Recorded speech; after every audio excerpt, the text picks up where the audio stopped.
You know, Warren Buffett complains all the time that he doesn't pay enough taxes, right? Well, yeah, although first of all, I'll tell you, I'll let you in on a little secret. He's lying. Warren Buffett, when he talks about the fact that he doesn't pay taxes, less than 1% of his income is earned as an individual. Just less than 1%. 99+% of his money is earned through his corporation, Berkshire Hathaway. Warren Buffett owns a third of the stock. They pay 35% tax. They pay billions of dollars a year in taxes. That's Warren's money. A third of it is his. So he chooses to pay it through his corporation.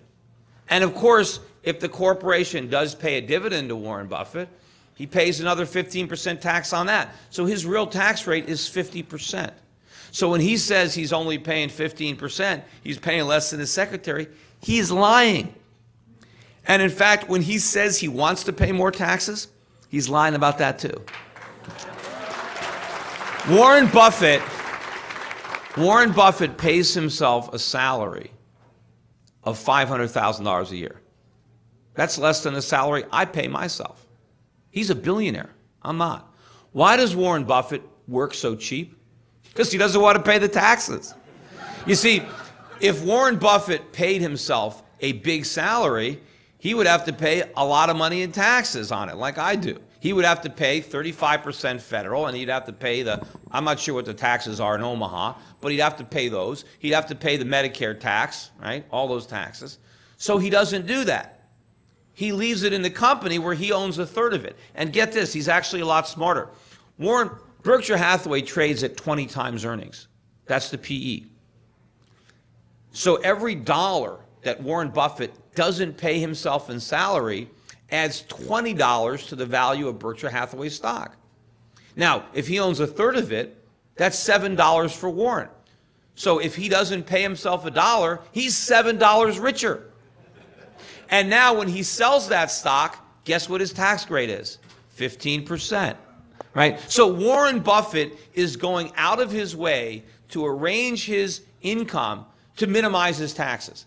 Then he goes and cries that he's not paying enough taxes and he wants the government to raise them. He can raise his taxes anytime he wants. Just pay himself a salary or just write a check to the government. But back to what I really wanted to talk about. Look, Warren might not be the best economist and he might not be that savvy in politics, but he's obviously a good businessman. He's made a lot of money. He's run a lot of companies successfully. Who do you want to have Warren's money? Warren or Barack Obama? Warren.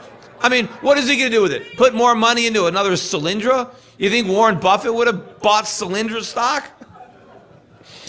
And Warren Buffett has all this money. The guy drives a pickup truck. He lives in a little house. I mean, he's not an extravagant guy. Now, when these people say we need to raise tax, we can't let the rich have a consumption tax, right? Because then they're not going to pay taxes because they're only going to pay taxes on the money they spend. Well, yeah, because that's the only money that benefits them. See, if Warren Buffett is earning hundreds of millions of dollars a year, and he's earning hundreds of millions of dollars a year, if he spent it all, well, then he would pay a big consumption tax. But if he only spends a little bit of it, then what is he doing with the money that he's not enjoying? Well, he's using it to grow his business. He's growing the economy. Why should the government tax that money? See, they always say we need to tax, when we want to have a tax cut, right, to stimulate the economy, they say, well, we need to cut taxes on the middle class because they'll spend all that money. See, if we cut taxes on the rich, well, they won't spend it. Yeah, they'll invest it. They'll grow the economy. They'll create jobs. They'll create products. That's what we want. We don't want to tax savings. We want to tax spending because spending doesn't grow the economy. Spending is the consequence of a growing economy. You have to grow it. You have to produce it before you consume it.